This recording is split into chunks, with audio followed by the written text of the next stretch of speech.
SRWA. Can I have a confirmation of quorum? Okay. Quorum's here. Okay. Do we have any public comments? Okay, never do. Okay, so we'll move on to the first item. The consideration and possible action on approval of the March 3rd, 2025 board meeting minutes. I move to approve. I'll second. All in favor, say aye. Aye. Aye. Motion passes. Does anybody ever want to say nay to that? Because why not? I don't do the same thing as much. Everybody's agreed, but you're supposed to say nay too. You know, it doesn't make sense.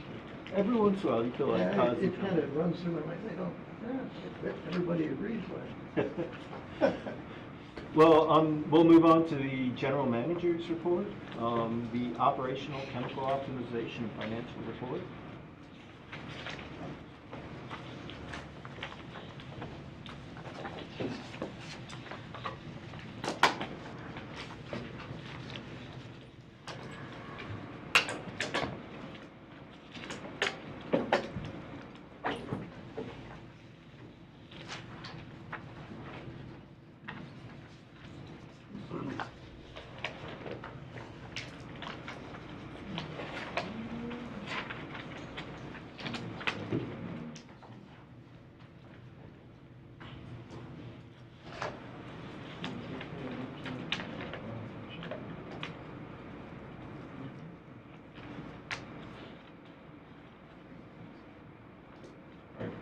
Good afternoon, Mr. President, members of the board. My name is Jacob Galvan, and I will be presenting the production and distribution report for the month ended in February 28, 2025.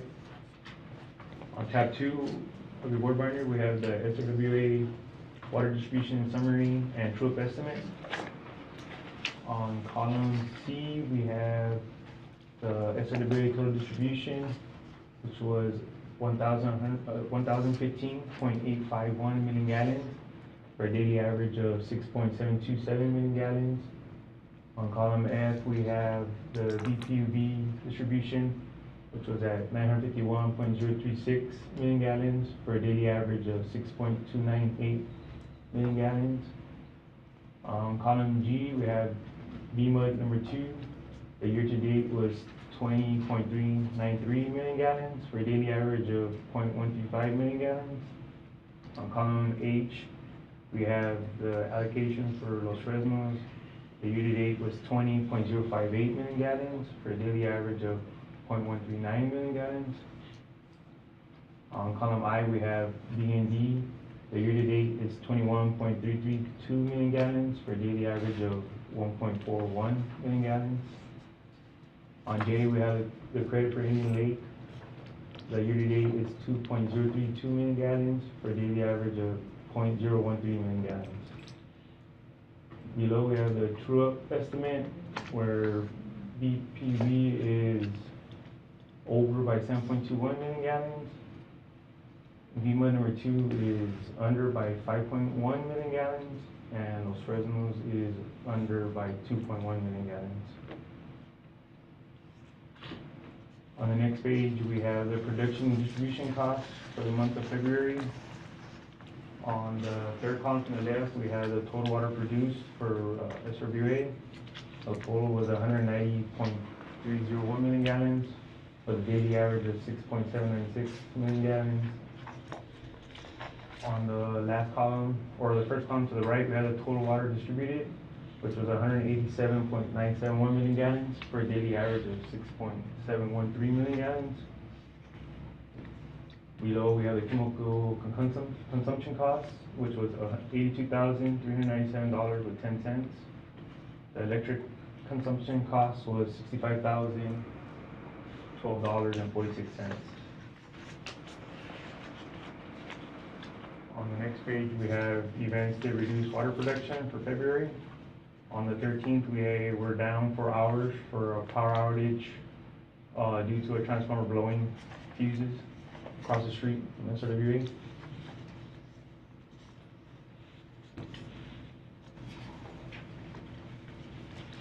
On this page, we have the iron, manganese, and arsenic removal. For the month of February, we increased the ferric to 1.3, and you can see that arsenic decreased a little bit, and then we kept the rest of the chemicals the same.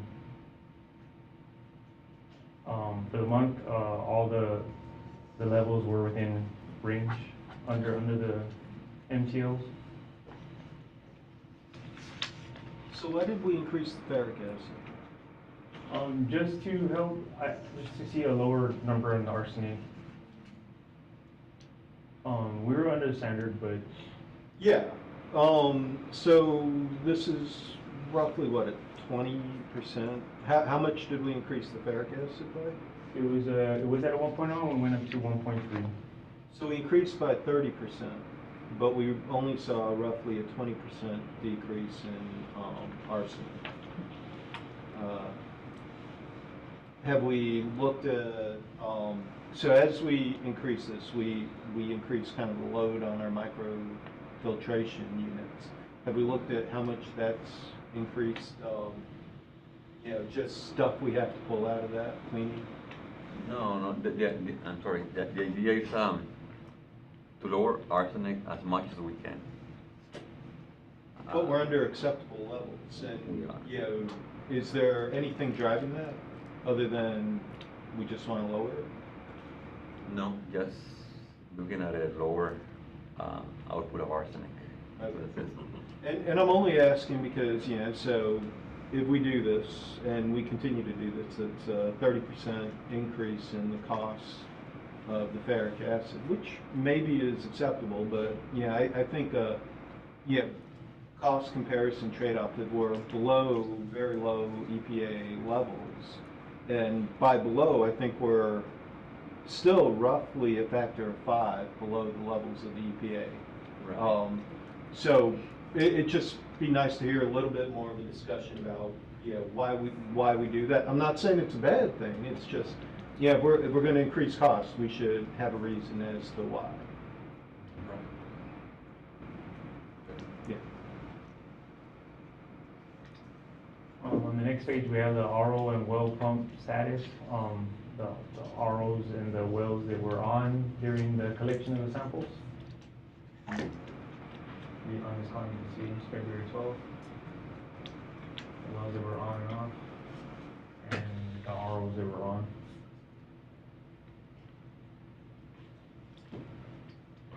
Here we have a graph comparing, here we have a graph just illustrating the manganese levels. We could see a small increase in manganese, and our blend is still at 10%. Here we have a graph of the arsenic, where we increased the ferric to 1.3, and we had a small decrease in the arsenic.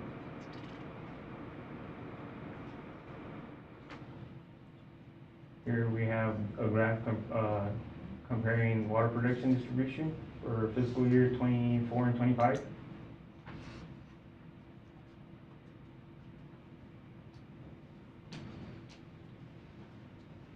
And here we have a graph comparing water plant production for the 3 plants for Bronzeville.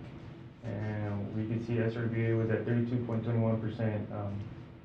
We contributed with 32.21% of the production for Bronzeville's water. So, I mean, actually, this leads into my other question, and this might explain it. Why is our daily average down? We're at 6 point something mega gallons per day, and we used to be at 7, like last month we were at 7.2, I think, or something. Was that intentionally just throttling back the plant a little bit, or? We did go back, like comparing like last year's time, we were at 15%, and this year we were at 10% blend. That was just because we had a couple of calls on the system, complaints on this murky water. So we just wanted to decrease. We just wanted to eliminate the manganese and iron, trace of manganese and iron. Yeah, we had a few complaints in the neighborhood back here of yellow water. That's another reason we're trying to kind of Just testing yeah, to we see. optimized the chemicals, and after that, we started noticing those calls coming in. So you may see throughout the presentations, you might see increases in other chemicals. We're trying to see if we can find out how to fine tune that to eliminate those Okay. yellow water color. Okay, that's totally reasonable. And the other reason we can blend is usually it's one of the major factors, because you start bypassing the ROs. So we'll be playing with those numbers to see if we can optimize that also. Concludes my presentation. And so I jumped in and asked a lot of questions. Yeah. Do you guys have any questions? Thank you guys for that update.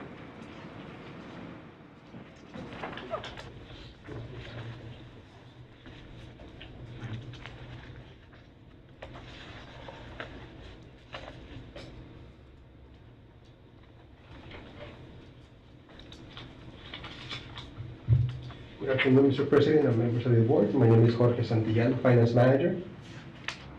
I will go over the authority's financial report as of February 28, 2025. We're going to be looking at the last column on the far right. Beginning with operating revenues from member assessments. They total $3,250,288. Then we back out line number 10, total operating expenses of $2,129,850.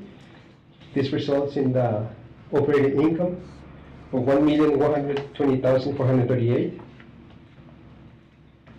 Continuing on the following page, we have the line 18, net non-operating revenues of $70,689. This results in income before capital contributions of $1,191,127. There were no capital contributions, so we end up with a net, with a change in net position of $1,191,127. We add this amount to the beginning of net position at the beginning of the year, and this results in a net position at the end of February 28 of $25,725,983. On the following two pages, this is a summary of budget to actual expenses by account. And then this concludes the presentation. Any questions? I think we're fine. Thank you.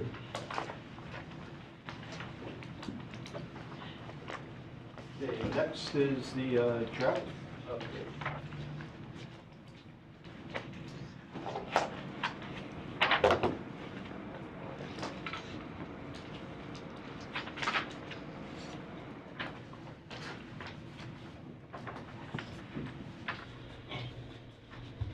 Good afternoon, Mr. President, members of the board. My name is Ana Flores. I'm going to give you the drought update. So we stand at 21.1% as of March 29th.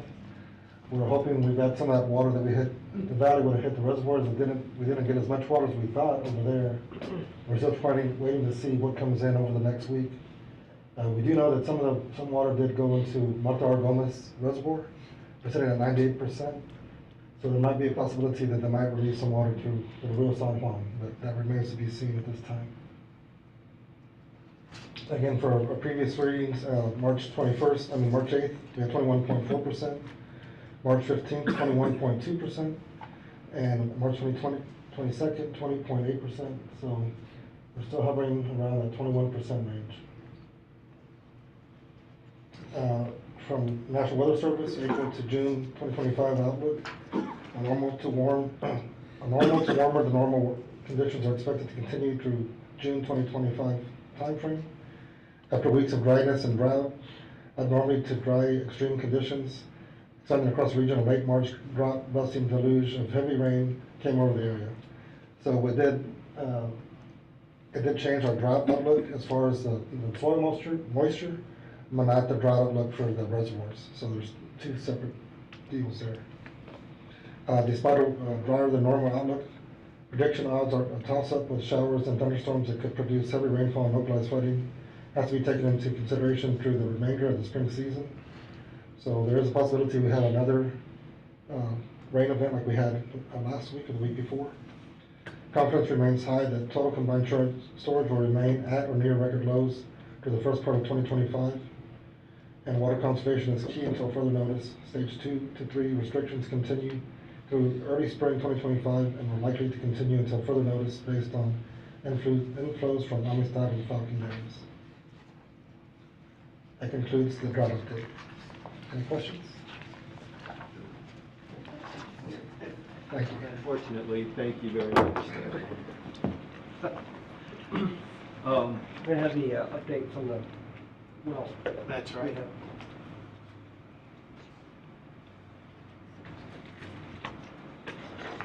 Good afternoon, Mr. President and members of the board. My name is Mike Esquivel. I'll be giving the SRWA well rehabilitation update. A purchase order has been issued to Subsurface Technologies, and we are scheduled to start the project on May 5th of 2025. William Dubois with Dubois Well Drilling will make a site visit before then to check the well sites, to get measurements, and to also refamiliarize himself with the area. And we're also waiting to hear back from RW Hardin on which well that they are recommending to start with. Any questions? No, I think we're excited. All right. Thank you. Thank you. Okay, on to item number 3, the consideration and approval of resolution to appoint a depository bank. Yes, Mr. President, members of the board, so the Brownsville Public Utilities Board issued a request for proposals back in October of 2024 for banking depository services. We received 6 respondents proposals, one from Frost Bank, JP Morgan, Chase, Lone Star National Bank, Texas National Bank, Texas Regional Bank, and Wells Fargo Bank. Wells Fargo Bank being the current depository. On March the 10th of 2025, the BPB board went ahead and approved Texas Regional Bank as its depository bank. The new services agreement is for a 3-year period beginning June 1 of 2025 through May 31, 2028, with 2 additional 1-year options. So at this time, staff recommends approval of resolution awarding the depository services agreement to Texas Regional Bank. I move to approve. Second. All in favor, say aye. Aye. Aye. Motion passes. Okay, item number 4, consideration and approval of a resolution relating to establishing the Southmost Regional Water Authority's intention to reimburse itself for certain capital expenditures by incurring debt. Maximum principal amount of debt, nature of project cost, authorizing incidental action, and repeal of prior inconsistent resolutions. And Mike? Yes, so Mr. President, members of the board, so since SRWA is undertaking certain improvements related to the optimization of this plant, we found it necessary, I guess, to prepare a resolution for SRWA declaration of intent to reimburse itself from the proceeds of obligations for any capital expenditures related to the groundwater wellfield optimization project previously incurred with respect to the project from the authority's general fund. So the attached resolution does include a maximum principal amount not to exceed $75 million. The actual project cost, as previously reported to this board, are significantly below the 75 million, but this is at least sets the limit at 75. So it gives us the opportunity to reimburse ourselves in case we do issue out debt in the near future for this project. So if no questions, staff recommends approval to execute a resolution relating to establishing the authority's intention to reimburse itself for certain capital expenditures by incurring debt, maximum principal amount of debt, nature of project cost, authorizing incidental action, and repeal of prior inconsistent resolutions. Just a quick point of clarification. This really is just setting it up so if we decide to issue bonds, we can. Correct. If we issue bonds, we can reimburse ourselves for any costs that we've incurred up to the date. Up to the point. Got it. Like we're going through the rehab of the wells, that is part of the optimization project, and so we can reimburse ourselves for those proceeds. Any other questions?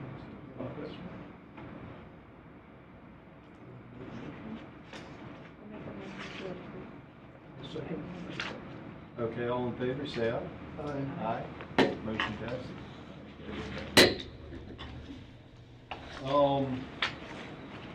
And now on to the last item, discussion on date, time of next board meeting. And so, Norman said something. Calendar here. It would be, May 1st would be the first Monday in May, isn't it? So could be Monday.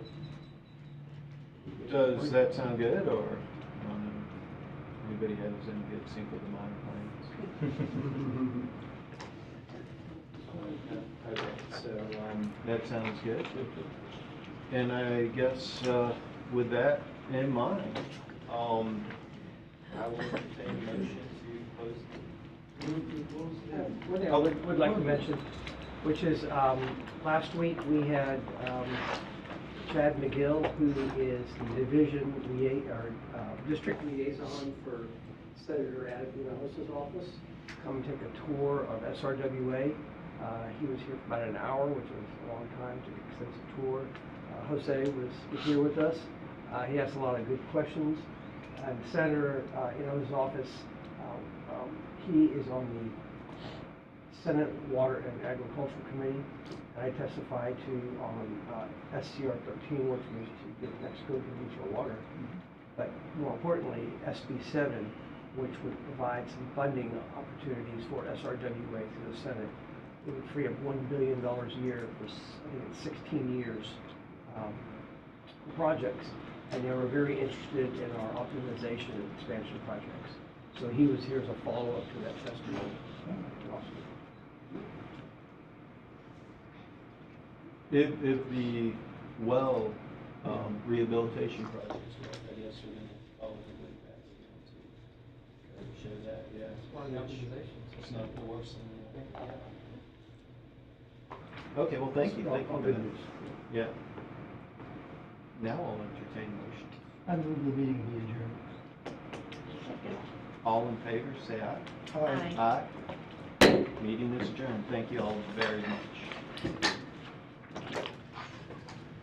Have a good afternoon. Thank you. Mr. Otto. Have a great afternoon.